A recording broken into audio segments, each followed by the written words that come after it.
In August 2025, the USS Ford Carrier Strike Group was carrying out its usual mission, securing the North Atlantic sea lanes that keep trade flowing, from cargo ships to living room furniture.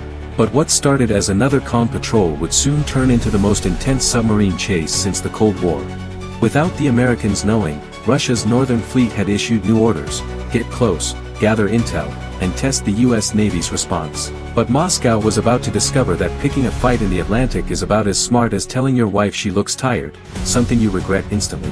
Inside the Ford's Combat Information Center, radar screens glowed as officers tracked multiple underwater contacts. The tactical officer stayed calm.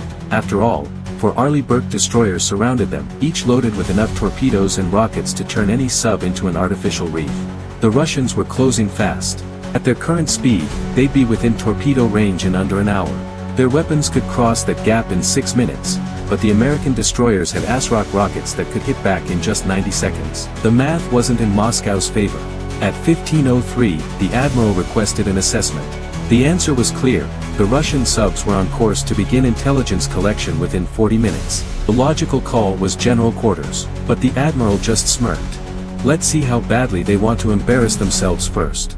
Seconds later, Link 16, NATO's digital nerve system, broadcasted the sub contacts to every allied unit in the region. What happened next was like watching a SWAT team rush a shoplifter, overwhelming force for a tiny provocation.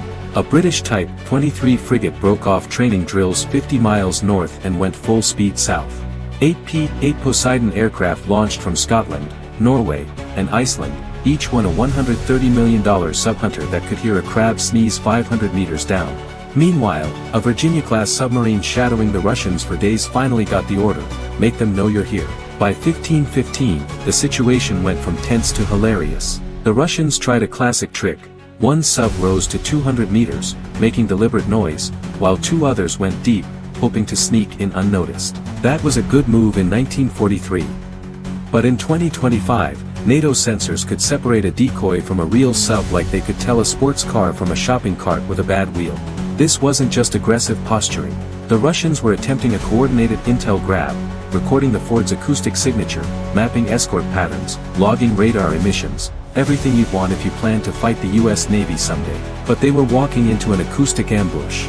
As Allied ships and aircraft closed in, the ocean became a hive of activity, a storm of sonars and propellers, converging on the Russians like a mob of angry customers demanding the manager.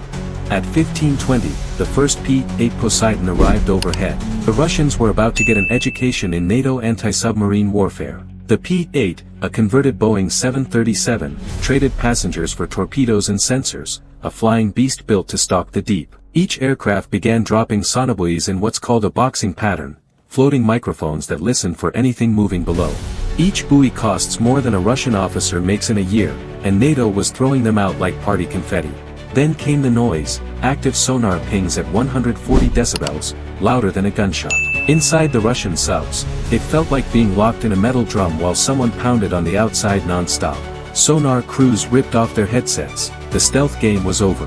The silent service was now the loudest band in the ocean, like a Harley-Davidson revving at a yoga retreat. Every 30 seconds, ping.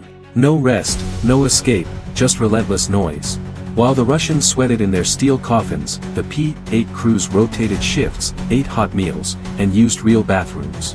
It was 5-star flying comfort compared to the Russians' underwater nightmare, the Spirit Airlines of submarines.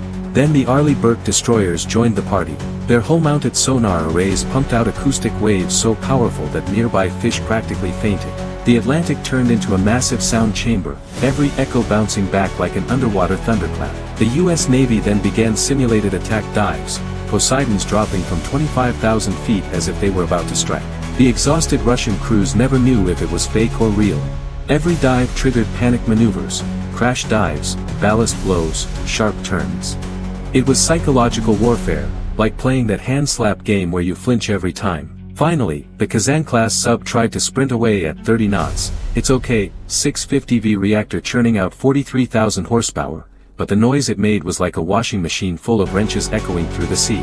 And that's how a quiet Russian patrol turned into the loudest embarrassment of the year, a reminder that when the US Navy hunts, the ocean itself becomes the weapon. This is World Zone, where global power plays meets cinematic storytelling. If you love deep-dive military reports, real-world defense updates, and stories the mainstream misses. Subscribe, like, and share. Turn on notifications, because next time, we're diving into another unseen standoff shaping the future of warfare.